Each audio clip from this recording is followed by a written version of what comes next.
வணக்கம். வாழ்க வளமுடன், நலமே சூழ்க.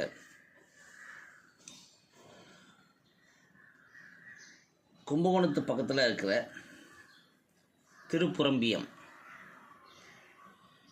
அந்த இடத்துல இருக்கிற சாட்சிநாதர் ஆலயத்தில் உள்ள வெள்ளம் காத்த விநாயகர், இந்த வெள்ள விநாயகர் கோயில்னு சொல்லுவாங்க. இந்த வெள்ள காத்த விநாயகர் கோயில் விநாயகர் சதுர்த்தி அன்று இந்த விநாயகருக்கு தேன் அபிஷேகம் நடைபெறும். இந்த அபிஷேக தேன் முழுவதையும் அந்த சிலை உறிஞ்சி கொள்ளும் என்று சொல்கிறாங்க.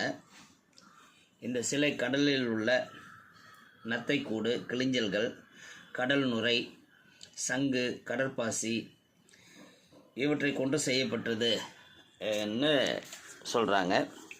இந்த கோயில் சுவாமிமலையிலேருந்து நம்ம